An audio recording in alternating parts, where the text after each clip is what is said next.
Yung guys, sa mga nagtatanong nga po pala kung bakit wala na ako sa Cool Fam, kung bakit hindi na ako sumasama sa mga vlog nila. Ang totoong dahilan yan guys ay dahil din kasi kay Papa Cool kasi alam niyo guys, pagka natutulog kami, magkatabi kasi kami natutulog. Pag natutulog kami, talagang iba talaga yung amoy. Parang nananapak yung amoy niya ganon. Kasi hindi siya nagtatawas, may putok siya. Tapos pagkakasama ko siya nag-gym, kakapupunta lang namin sa gym, ayain agad akong umuwi, mabilis mapagod, ayaw magpapayat, ang laki-laki ng tiyan. Tapos pagka, ayan, tulad nga nun, pagkakakain kami sa may fast food, halos hindi marunong magbigay, nakatangod ako sa kanya, hindi man lang ako inaaya. Nakakainis yung ganun.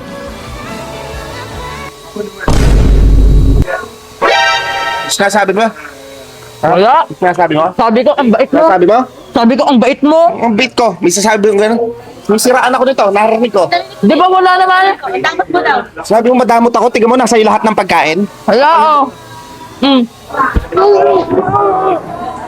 So yun guys, ayan na naiiyak kami. Kasi guys, hindi, joke lang.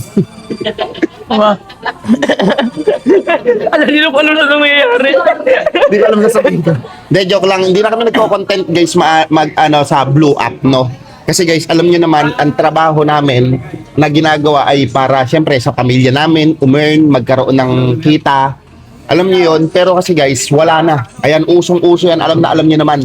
Hindi na talaga ako nag-upload. Wala na akong pake kahit mawala na yung algorithm ko kay Facebook, guys, no? So, kaya ko naman ibalik yon kung gugustuhin kong ibalik, guys, no? Kung talaga magpo-focus uli ako doon. Alam ko naman na kayang-kaya kong ibalik yon. Kaya lang, guys, talaga, ayaw nang magpakita na kay Facebook. Isipin mo, magkakaroon ka ng 10 million views, 15 million views, ibabayad $3, $4. Oh my God.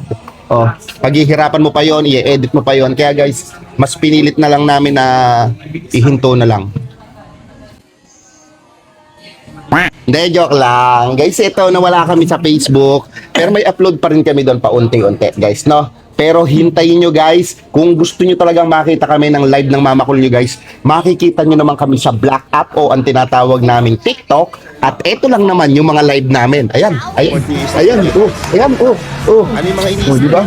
Napakadaming live yan. Mga gift yan. Mga gift sa amin yan. Kaya guys, kung gusto nyo kaming makita araw-araw ng Mama Cool nyo, panoorin nyo kami sa TikTok, guys. At naka-live po kami doon araw-araw. As in, araw-araw. Kaya guys, sa mga gusto sumuporta, kung Team Papa Cool kayo or Team Mama Cool kayo, guys, magkita-kita tayo doon. Si Enzo, guys, kasi nag-aaral din to. Hindi ko na rin siya inaano na pumunta sa bahay. Unang-una, wala namang income. Pangalawa, alam niyo yun, tatamarin ka talaga, guys. Pero siyempre, hindi doon titigil ang pagpapasaya namin. Pumunta kayo sa Black App or sa tinatawag natin TikTok at doon tayo magkikita-kita. Doon tayo magbardagulan. Walang katapusang kasiyahan. Kaya guys, ini-invite ko kayo. Team Mama Cool man or Team Papa Cool, hintayin nyo po kami. I-follow nyo po ako sa Black App o sa TikTok, guys, ha? At doon tayo magkikita. Naka-live po kami doon. Okay ba? Okay ba? Okay ba? Okay. So yun, maraming salamat. Peace out! Ano yun, lunch? This is life.